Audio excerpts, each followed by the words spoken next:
Good morning, ladies and gentlemen. This is Tammy, and we are here for our last Friday morning book club of the season. But don't worry, we'll start up next, probably in October or November, with a great lineup of books that we can read, that we will be able to read over the summertime.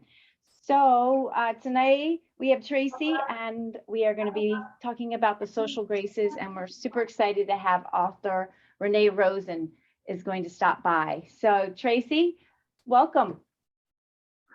Hi, everyone. I hope that you guys liked this last book. I thought it was a good one to end on. I've mentioned before that I have a book club that I started during Zoom, and that's when I first encountered the social graces and Renee, and she had done a Zoom for that book club, and I thought it was fabulous. And I knew that she had done some further work on the book club types of things, and that she does a lot of this stuff now. So I thought that it would just be a good note to end on, to have an author really, be on with us today. And she's going to give you a slideshow. Tammy, you're going to need to let her share your screen. I sent you an email about that the other day so that she'll be able to show her screen and show us a slideshow. And I don't know if all of you have been watching the Gilded Age. It's from the Downton Abbey guy, Julian Fellows. And this is that same world. And I find this world of the Gilded Age of New York just to be really interesting and fascinating. And I'm really glad that we're going to have Renee on here. And I'm just going to read you guys a little bit about this book and a little bit about Renee. I'd asked her to come on a few minutes later so that we could just do this first. So Renee Rosen is the best-selling author of a number of books. One of them is called Park Avenue Summer, and that's a fun book. Also, and this, you might really like that. I think you might like some of her other books. But this one, it talks about the feud between Mrs. Vanderbilt and Mrs. Astor, which a lot of you are probably familiar with from the Gilded Age. In the glittering world of Manhattan's upper crust, where wives turn a blind eye to husbands' infidelities and women have few rights and even less independence, society is everything. The more celebrated the hostess, the more powerful the woman, and none is more powerful than Caroline Astor, than Mrs. Astor. But times are changing. Alva Vanderbilt has recently married into one of America's richest families. But what good is money when society refuses to acknowledge you? Alva, who knows what it is to have nothing, will do whatever it takes to have everything, sweeping 3 decades and based on true events. So this was historical fiction. This is a gripping novel about 2 fascinating, complicated women going head to head, behaving badly, and discovering what's truly at stake. And I've got to tell you, I'm glad that we have some men on this. My husband read this book when I had done it in the past, and he loved it. So that was another reason why I chose this book, because, even though it's got some women on the cover and it seems, a certain way, I knew that men liked this book as well from his reaction to it. So let me tell you a little about Renee Rosen. She's the USA Today best-selling author. Her novels include Park Avenue Summer, Windy City Blues, White Collar Girl, What the Lady Wants, and Dollface, as well as a young adult novel called Every Crooked Pot. The social graces, Park Avenue Summer, Windy City Blues, White Collar, What the Lady Wants, and Dollface, have all done incredibly well. I can't wait to see what she actually does next. She's currently working on a new novel about the cosmetic icon Estee Lauder, coming from Penguin Random House, Berkeley in 2023. So that'll be a very interesting one too. Renee is a native at Akron, Ohio, and a graduate of American University in Washington, D.C. She now lives in Chicago, where she's at work on her new novel. And she frequently visits with book clubs like us.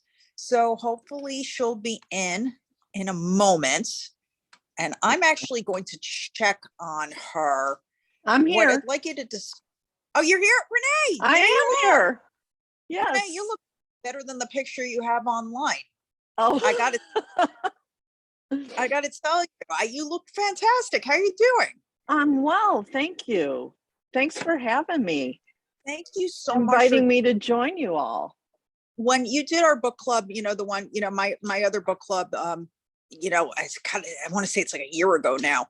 it was so great. And I just think that this group is going to be really, really, they're really lucky to have you. This is with this group, this is our last meeting for the season. So I thought that this was the idea to end it by having our author, Renee Rosen. So everyone, that's great. well, warm welcome to Renee. And Renee, take it away. And I like the rhyming. Before I get started, Tracy, just help me out here. Has everyone read the book? I'm hoping so.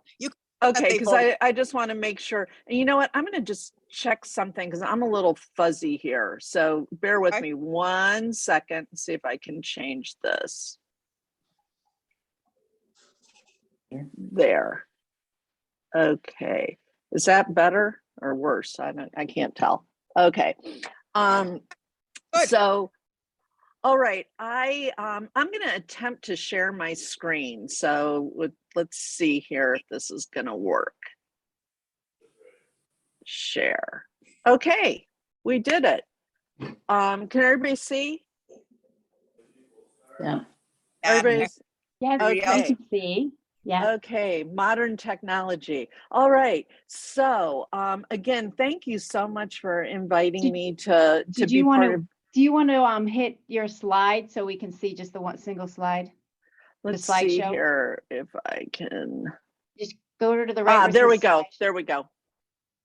Oh, no, you have to click on slideshow. Yeah, I did. On the top tab. Yeah, I did. No, we still see your whole PowerPoint presentation. I don't know what to do for that. You go to slideshow. Yeah, I did that, sweetie. I did that. You want to view the slideshow. That goes into slideshow mode.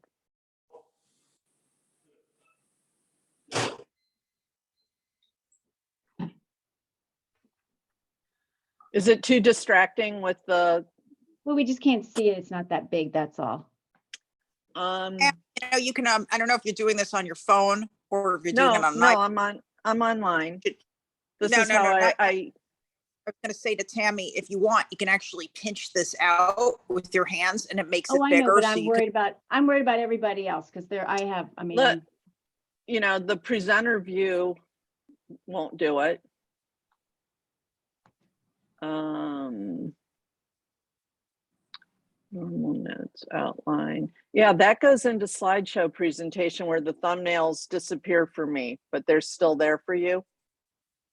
Yes. So what happens if you go over to slide to take your view and you click on view? Yeah, that's what I'm doing. And then if you click on, when I select actually, I think let me try something else. Wait a minute. The bottom. Stop sharing. Resume share. Your sharing screen has paused. Stop share. Okay, let me try one other thing. There you go. It worked that time? Okay, yeah. Maybe it just had a glitch and we had to clear it. Okay. That is perfect. Okay, so the social graces, take 2. Everybody's good? Yes. Okay. So so this book was my follow-up book after Park Avenue Summer. And when I started doing the research for it, I remember saying to my editor, you know, this material is so rich, no pun intended, this book is going to write itself.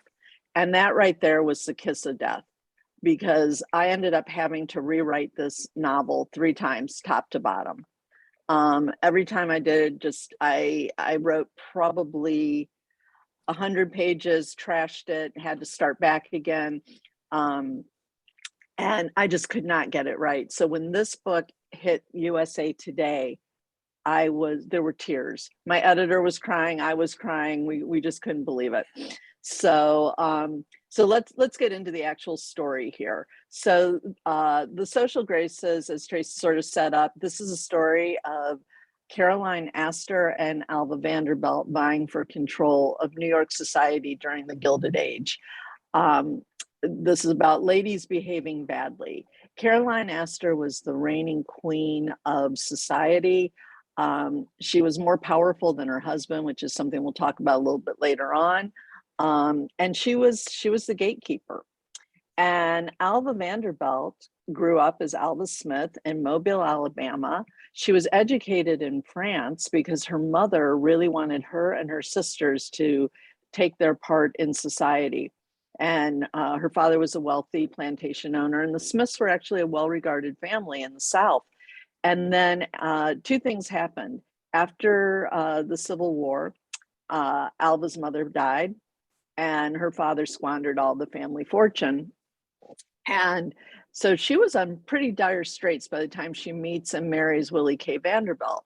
But having married one of the wealthiest men in the country, she feels like, hey, I got a shoe in. I'm going to be in society. I'm rich. And Caroline Astor has very different views on that.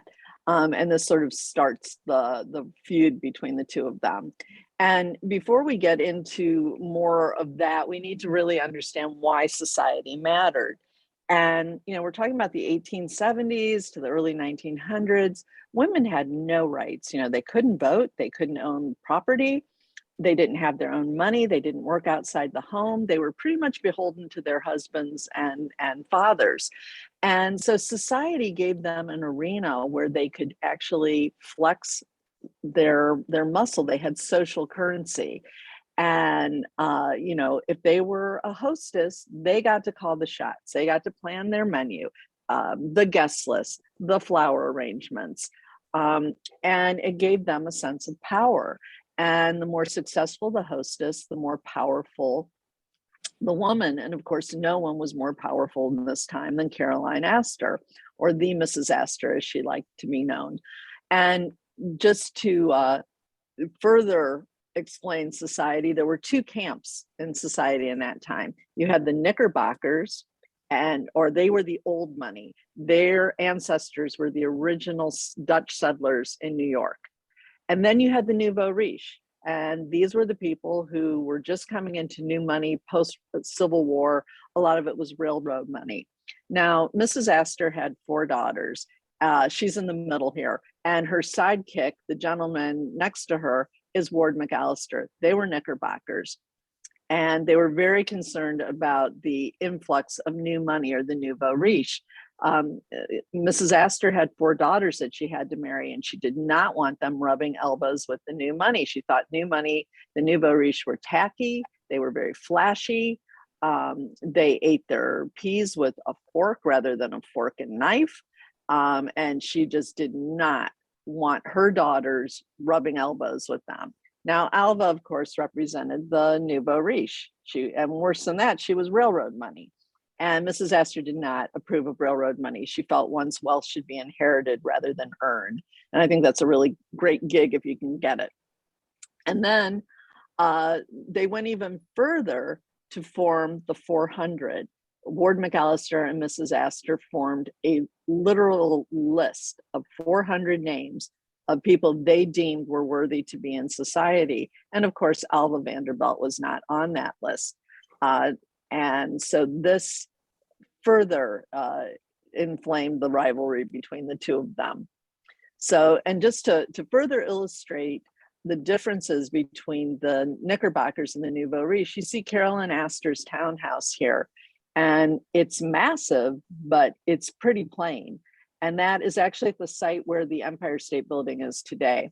And then a little bit further north on Fifth Avenue, Alva builds Petit Chateau, which is, as you can see, it's very ornate. It's like something out of the, countryside of France. New York architecture has never seen anything like this before. And it starts to change the landscape of architecture and building. And something else that was very big for New York, because they didn't have weekends. Nobody worked. So what was a weekend? So Monday night was the big night, and they all went to the opera. And whether you liked opera or you didn't like opera, you went to the opera. Now, the Knickerbockers had the Academy of Music. That was the music opera house. And you just were there. It was see and be seen. And they had boxes for the opera, and they were really expensive. They went anywhere from $400 to $800 for a season. And I'm not sure exactly what that translates into today's money, but we're talking like tens of thousands of dollars to have this box. And of course, the Academy of Music would not let the nouveau riche purchase boxes. And she didn't care how much money Alva wanted to pony up for a box. She was not going to let her have a box. And so the nouveau riche got together and said, well, you know, to heck with them, we're going to build our own opera house. And that's where the Metropolitan Opera came from. It was the nouveau riche that built their own.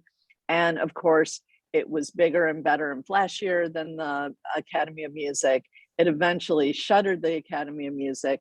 And on that last picture on the right, you see the construction of it inside where the balconies are. That was known as the Diamond Horseshoe, because you could see everybody's diamonds. Everybody from any point in the theater, you could see the people that were sitting in those boxes.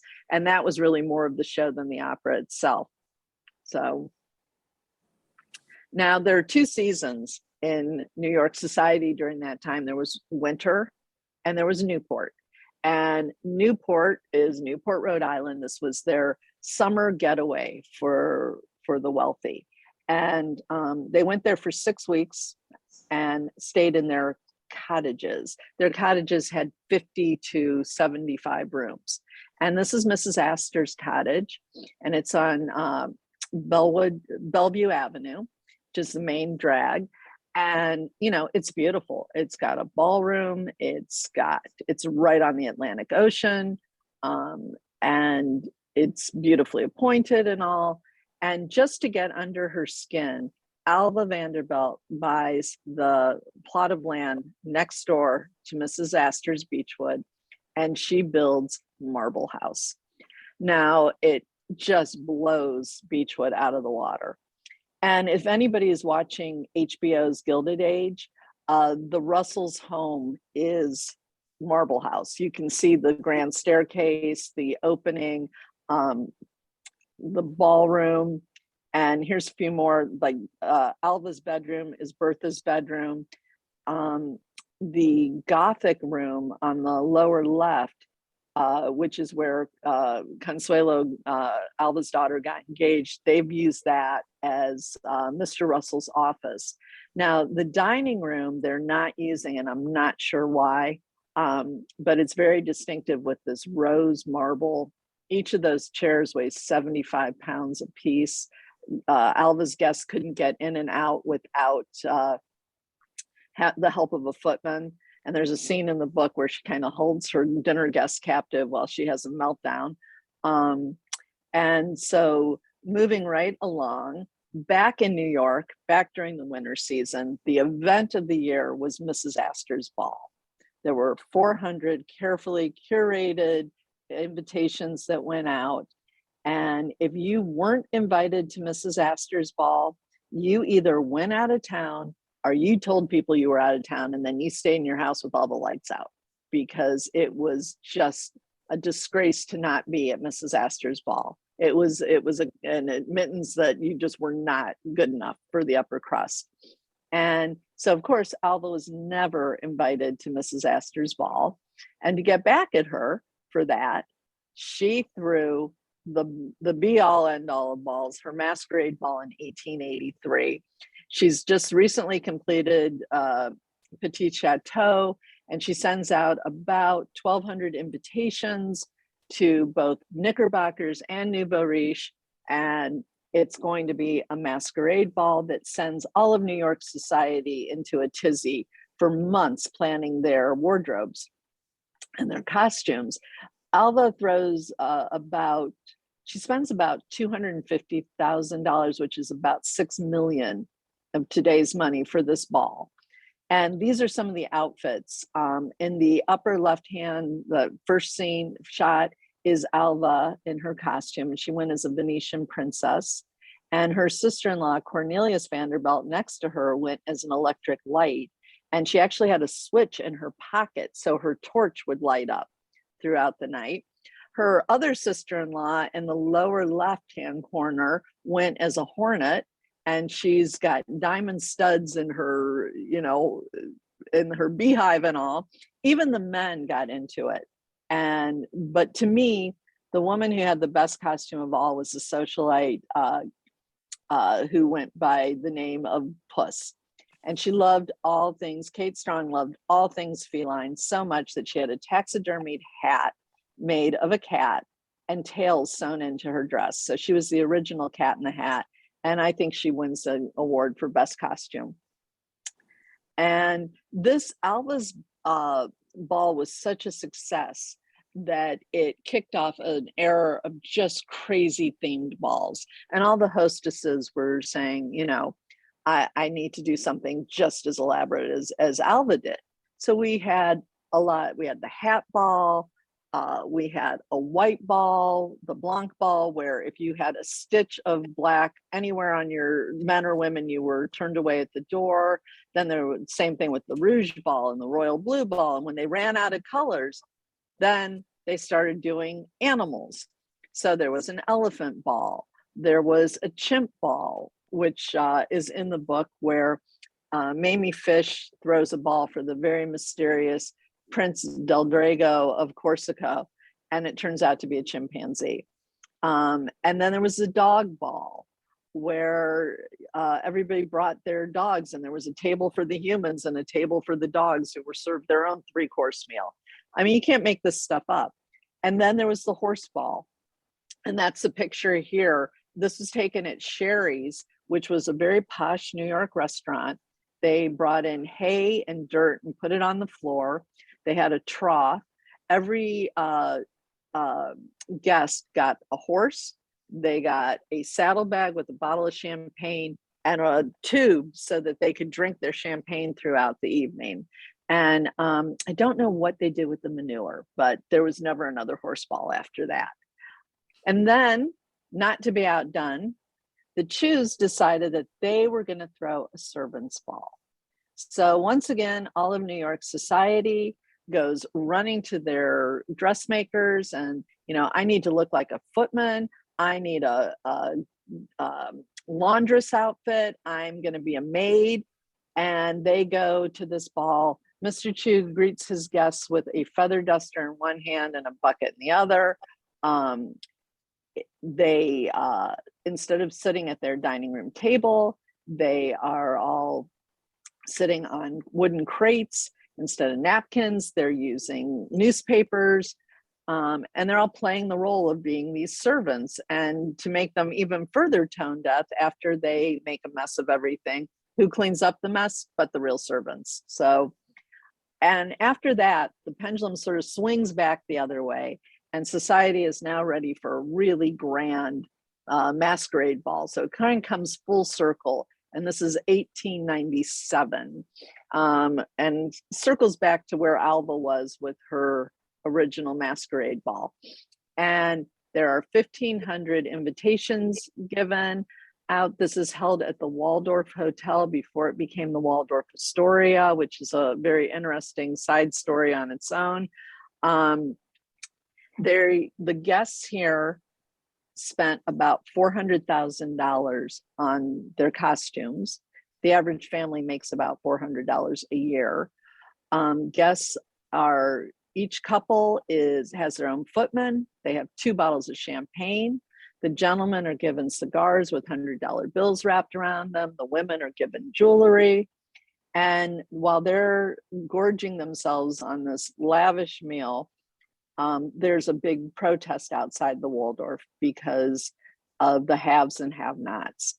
And this sort of marked the end of these big grand balls, because the Bradley Martin and his wife were pretty much run out of town afterwards because they were receiving death threats, their carriages were being vandalized, and people just said, enough is enough. You know, how can you spend this much money when people are starving? So kind of did shift it shifted society a little bit. And when society was not going to balls, they were behaving badly. And this led to a lot of scandals that went viral, Gilded Age style. And what I mean by that is that prior to the 1800s, there were no gossip columns, there were no society news. This was all a new phenomenon. And it really kept the society members on their toes, because a disgruntled nurse or a butler or a footman would be only too happy to go and talk to the press about, you know, so-and-so's getting into the brandy before noon, and this one's canoodling with a harlot up on Murray Hill, and it all ended in the papers. And there was a lot of adultery, there were duels, there were divorce, more adultery. And, you know, Caroline Astor was an exceedingly private woman, and she did not speak to the press. I think she gave one interview, and it was very, very brief. And Alva used the media in a very savvy sort of way to get publicity for herself.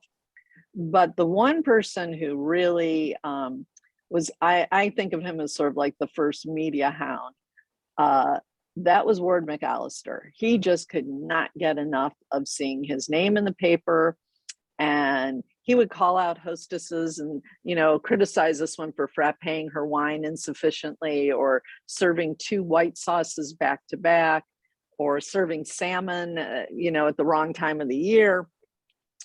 And when he couldn't get enough of the press, he wrote his own memoir, Society as I Have Found It.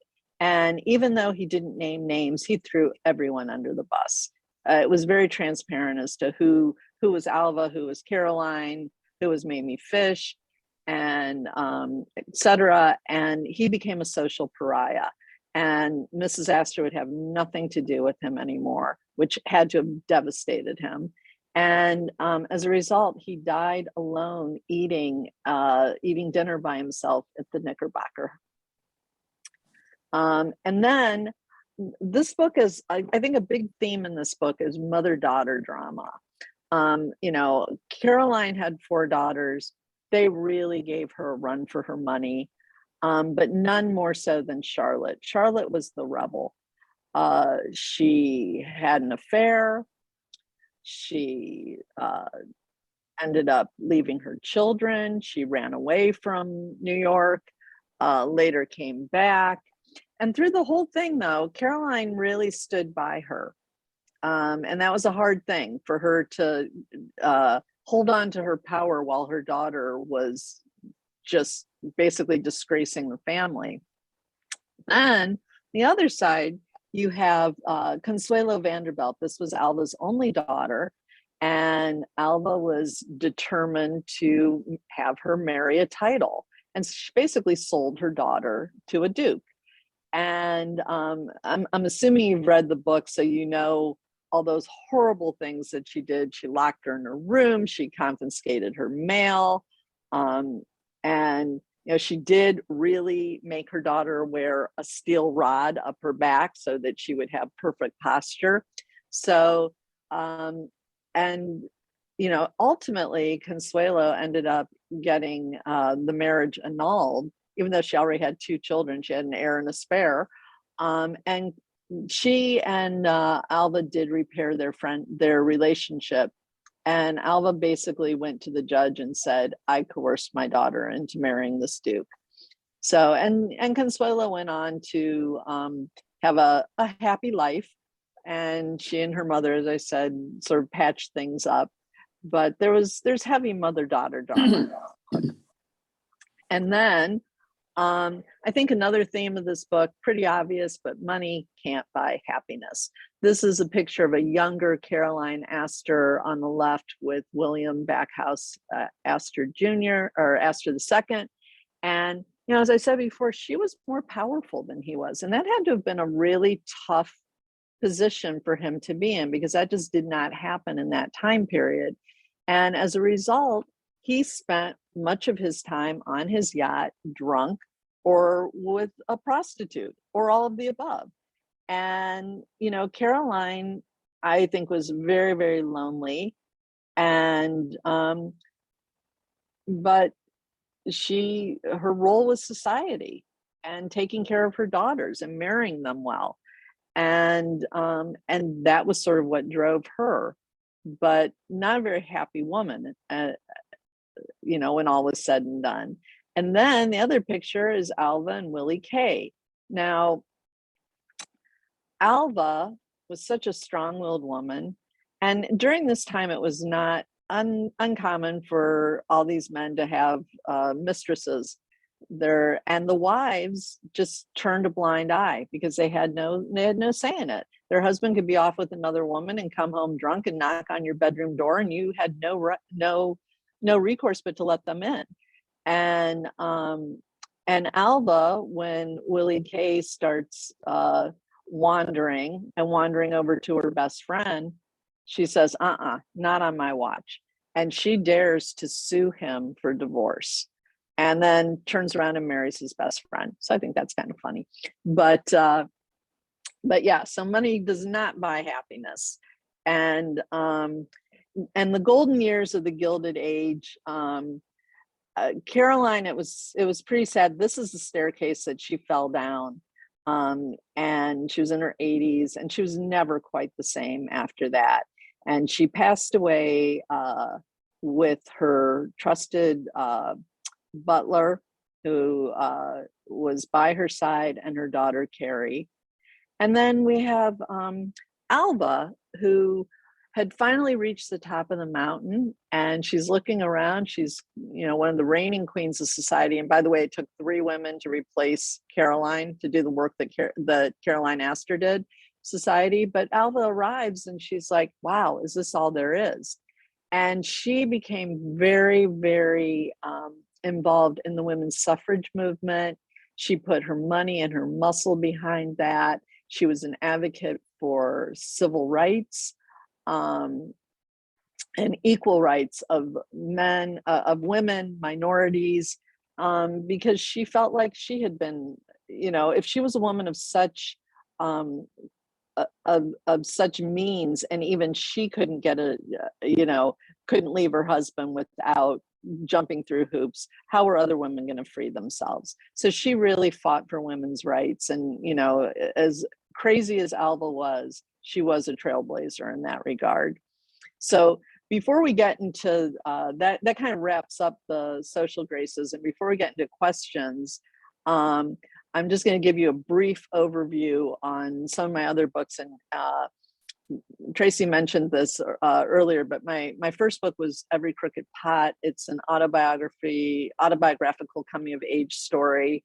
Then I switched to historical fiction, and Dollface is a story of a flapper who falls in love with 2 mobsters from rival gangs during Prohibition Chicago. And that book did well enough that my editor said, give us another Chicago book. And I was thinking, what's more Chicago than Marshall Field? And those of you who might be familiar with that was our Bergdorf Goodman. It was this beloved department store.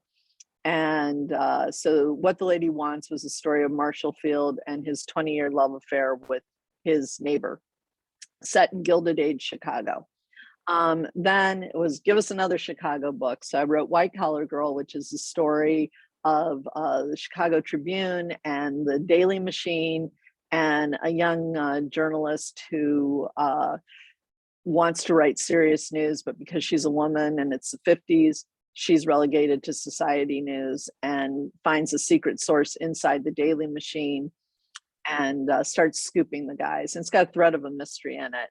And from there, I wrote Windy City Blues, which is the story of an interracial love affair wrapped around the birth of the Chicago Blues and the civil rights movement. It's a book that has a very special place in my heart.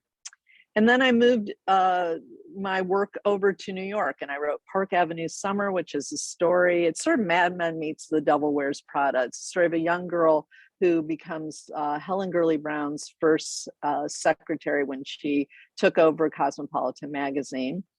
And then we have The Social Graces.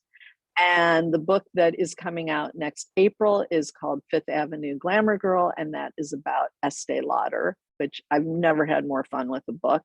And I'm just getting started on my next book, which if you'd like, I can tell you a little bit about that. So now, if anybody, that's sort of the end of that. So I'm gonna stop my screen share, and then we can go into Q&A. How's that?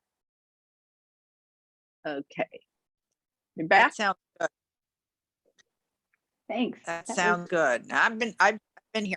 Renee, I just wanted to ask you, tell us about the book that's coming out after that. There's no way you can leave us hanging. And then I'm going to let everyone else on here ask.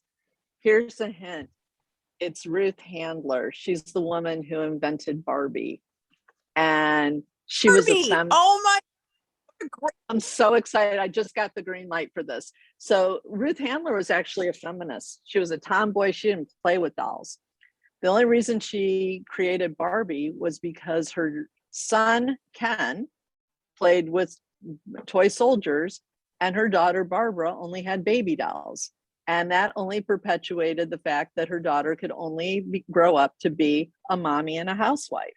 And she wanted her daughter, she knew that little girls always played in their mother's makeup and played in their high heels and wanted to be big girls. And so that's where she fought every obstacle to bring Barbie to market. And Barbie was actually based on a doll in Germany called Willie, who was a prostitute. So that's another. So it's a really juicy story, and it's a book I've wanted to write for a long, long time.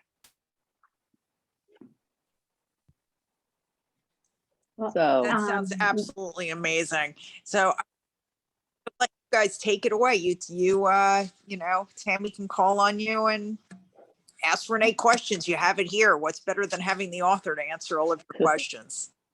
Yes, if you can, you ladies can unmute yourself. Oh, Mrs. Edelman. Okay, as part of the creative process, when you did the novel on the Gilded Age, how did you decide, like, which characters, if you did to fictionalize, like you used, you know, you didn't use Vanderbilt's name in the book, and you pretty much stuck to historical facts. So how do you decide, you know, how to fictionalize it so you're not writing something that's history? So my rule of thumb when I take on a project is I need to be able to bring something more to the party. If you can Google it or do a Wikipedia and get the story, then I don't want to write that. I want the freedom. So I bring in fictional elements. Now, in the case of the Social Graces, all those characters were real people. Where I was able to bring in new themes was while there was some background on Alva because she had written her memoir and she was more vocal with the press, Caroline Astor was kind of a blank screen. Nobody really knew much about her because she didn't leave a diary. She had no close friends other than her butler, really. And I think that was what was so difficult with this book, was making Alva and Caroline sort of come to life as real, fully dimensional women that we could relate to. And Joan, I'm not sure if I'm answering your question. In this particular book, I used creative license with Caroline and tried, like, what made her tick?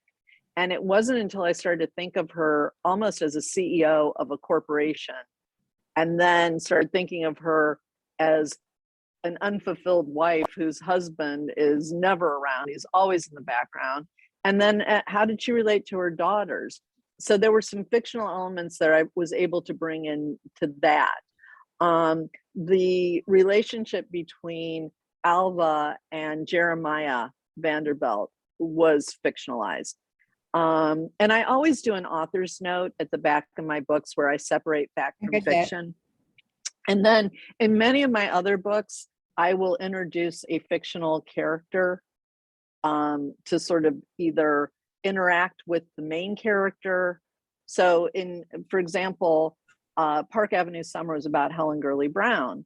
And so Helen Gurley Brown had written about her own life. Other people had written about her. So by introducing her secretary as the narrator, I was able to show the impact that Helen Gurley Brown had on a young girl who just arrived wide-eyed to New York in the 60s. And, you know, otherwise I would be writing narrative nonfiction, and I do not have the chops for that. I can't stay within the lines. So I need to have that freedom to move around. And so like in Estee Lauder, there is a fictional character that you'll meet. In Barbie, I'm going to do the same thing.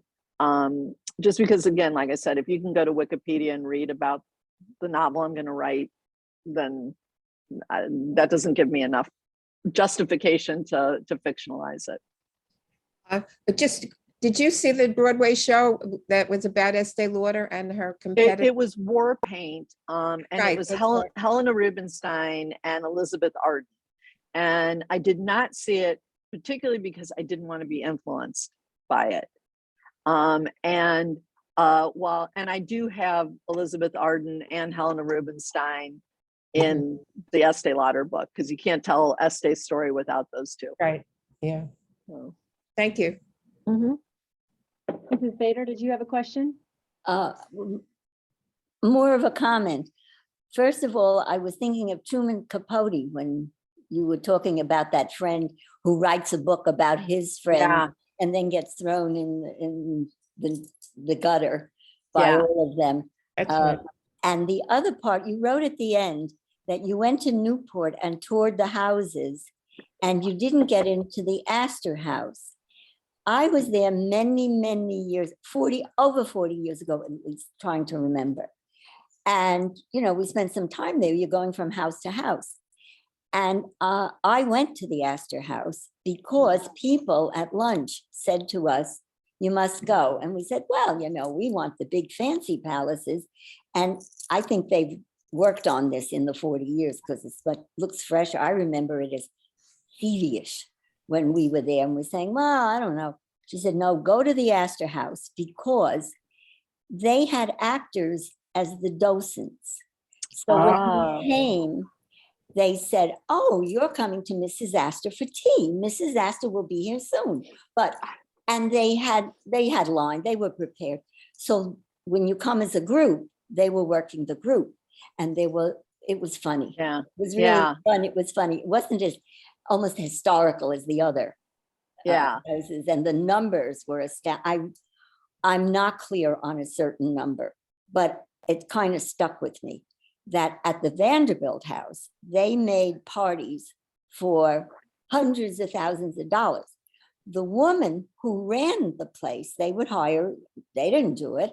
Somebody lived there and took care of everything, the servants, the food, everything that was being done.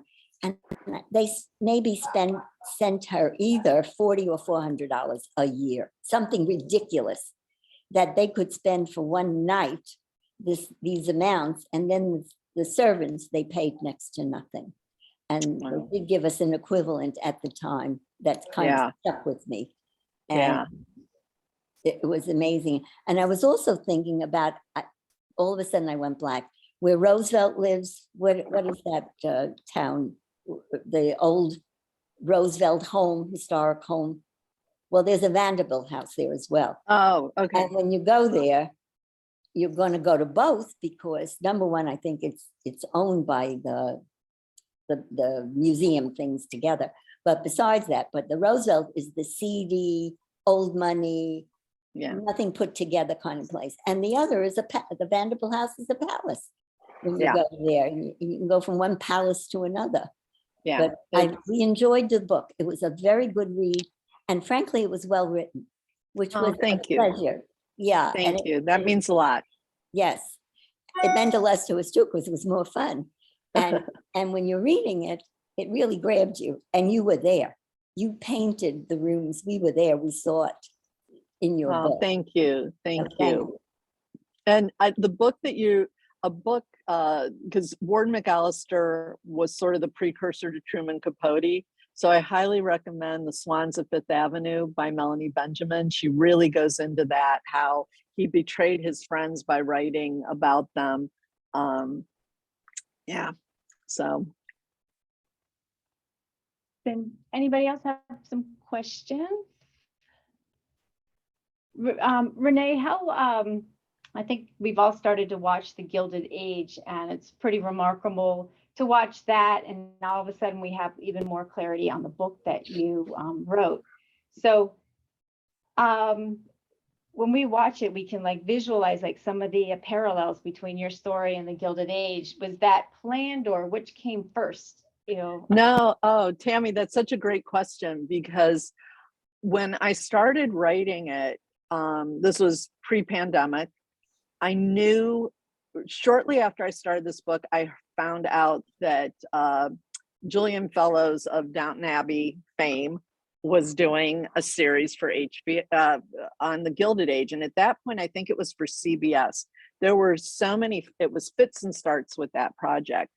And I was like, oh, please, please, please let this show come out the same time my book comes out. And, you know, they ended up shelving it for a while, and then HBO picked it up, and then we had the pandemic and they couldn't shoot. And so my book had already been out almost a year before that show came on. And the timing actually worked out perfectly, because I heard from so many people who said that my book acted as almost like a primer for the show. And they're like, I wouldn't have known what was going on if I hadn't read your book. And that just made me feel so good. And you know, I honestly, I don't know. I think there's some really missed opportunities in the HBO series, because they didn't really explain the opera house, and there's so many juicy stories about that. I don't know why the Russells just aren't the Vanderbilts. Mm-hmm. I mean, it's clearly Alva's story, you know, and I don't know for what reason they decided to do that. But yeah, I mean, now I know that The Social Graces will never be made into a movie, because Gillian Fellows already did it.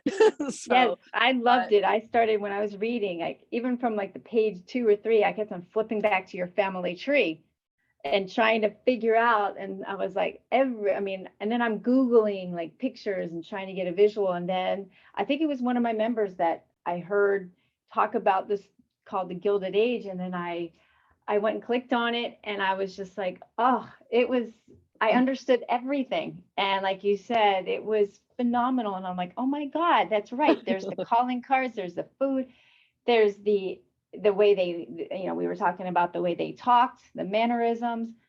Yeah. It was, and all the dresses, it complements it so much. And then I was like, oh my God, there's not going to be a movie called The Social Graces. And I was but they are going to have a season 2, and it'll be interesting to see what, you know, like if you can actually like have an idea of, oh, I know exactly what season 2 is going to be all about. You know what? I have no idea. Like I say, I feel like they sort of there's like some low-hanging fruit, really juicy stories.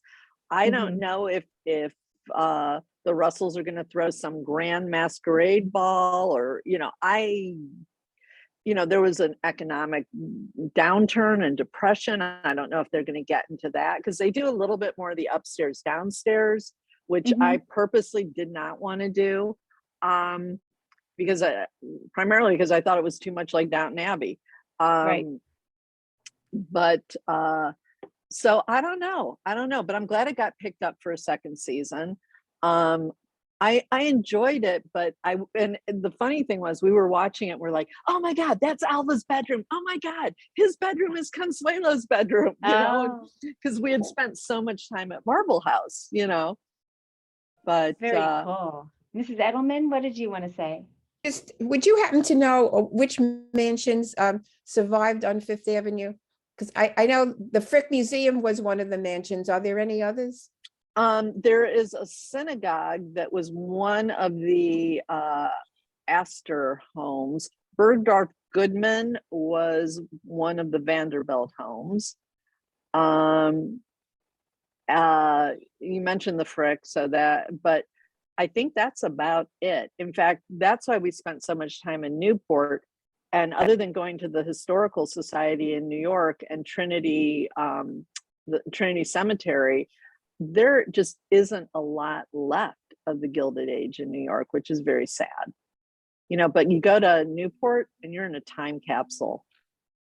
You know, it's just really, you get to walk where they walked and, you know, see how they lived, and their kitchens that they never stepped foot in are just amazing. Sounds like a good trip, ladies. What do you think? Oh yeah. Road trip for sure. Absolutely. But we're going to go see the Flagler home. Miss Tracy, yes? Sorry, I said I've never been to Newport, but I'm now dying to go. Oh my Absolutely. gosh, Tracy, it's so fun. It's just grab your girlfriends, go walk through those homes. You'll time travel. Yeah, and you have to walk along the cliffs because we did that the last time. And that when you did that in the book, it was very, I could just see it because I was there. Well, Joan, I'll tell you where that, you know, the scene in the book where Emily is stranded on Cliff Walk? That kind of happened to me because when we were there on our research trip, and I put this in the back of the book, we were walking along Cliff Walk, and I was not wearing sensible shoes. I was not paying any attention to the warning signs because only part of Cliff Walk is paved, and then it gets to be very rocky terrain. And we come to this first impasse, and I'm so enamored of the homes and the scenery that I'm not paying any attention. And we get to this really rocky cliff pass, and John practically has to carry me over the rocks. And he says, we need to turn around and go back. I said, no, I cannot go. I won't make it past that again. And I thought that was the end of it. That was a cakewalk compared to what lay ahead for us. And it was like 3 hours of torture. You know, we're losing daylight, we're losing cell power, a bathroom would have been nice. I said, if I survive this cliff walk, I'm using this in the book. So that's actually where that scene came from. At least your torture wasn't for nothing. Exactly. If you go, because it's beautiful, but wear sensible shoes. And don't bring a heavy purse. Those are my two. Oh, yeah. And water. Water. And start early. Yep. Let's see. Do we have a question for the ladies? Who was your favorite character in the book, or could you see yourself? I mean, I know I talked about I could never live in the Gilded Age. Could any of you ladies see yourselves living in the Gilded Age and wearing those dresses and throwing those parties? Mrs. Glooby, no. We're not going to put anybody on the spot. Well, just as it, yeah. Mrs. Elliman, yes. This is an aside. You know how in Florida they used to have people going around. They dressed up and they acted out different.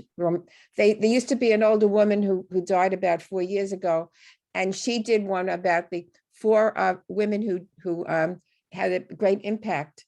And I only remember one was Lucille Ball, Golda Meir, Mary.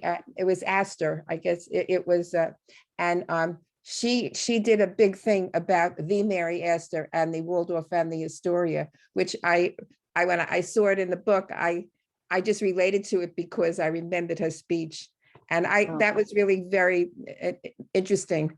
That little thing, and you just did put in the right amount of details. It didn't have to go further than that.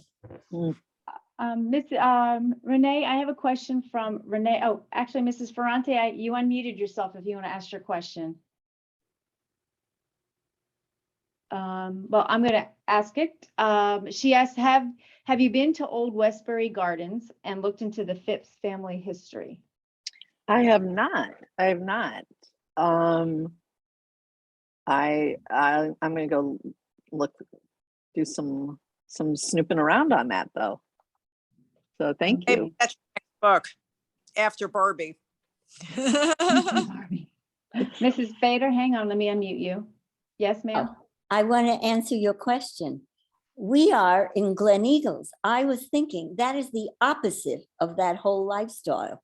the casual, warm, friendly kind of people, as opposed to, so would we be interested in that? Obviously not. No. We made our Good book. answer. That was one. And the second one was, I'm just telling our author, I remember my granddaughter when she was 5 years old. Now she's an attorney and maybe playing with Barbie's Did It. But I remember her saying to us at 5, suddenly, I have to go upstairs. My Barbies are calling me at 5.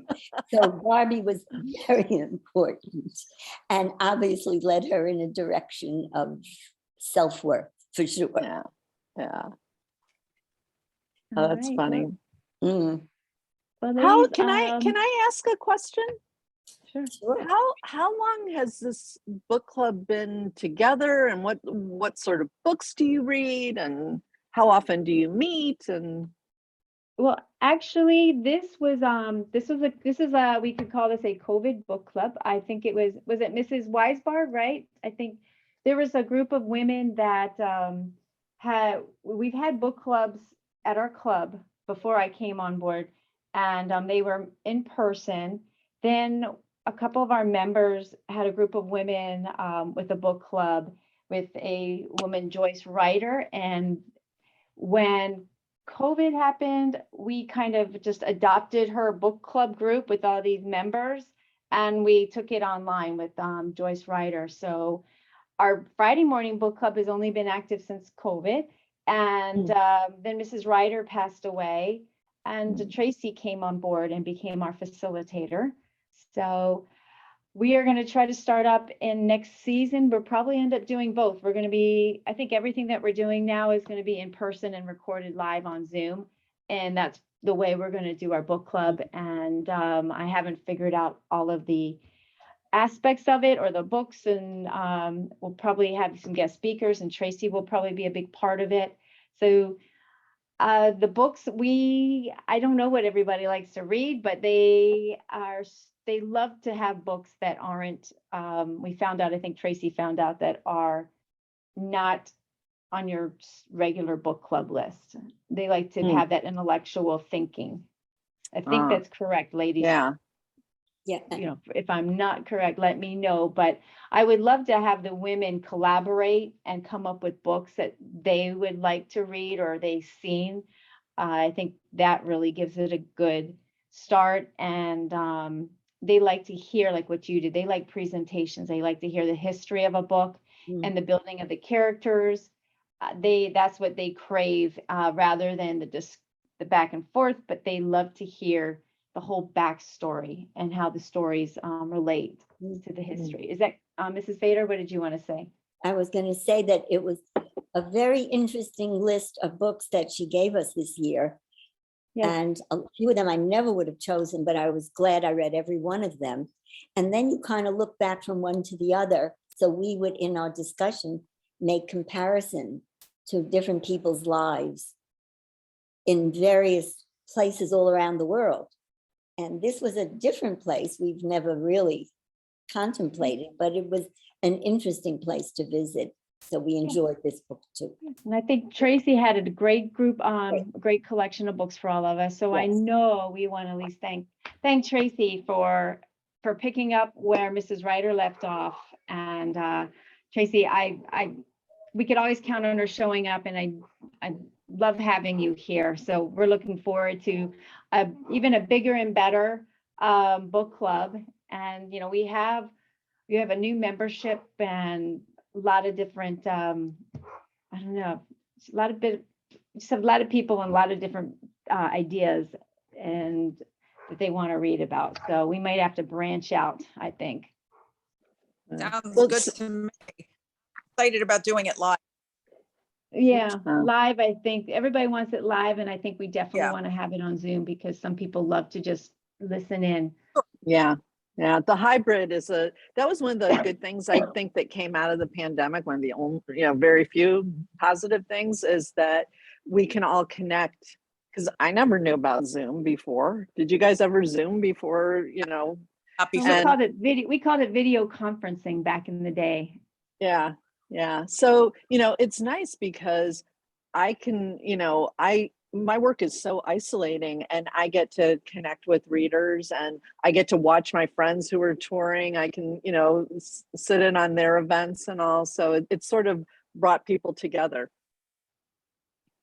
So, All right. Ladies, is there anything else? I'm going to stop the recording, and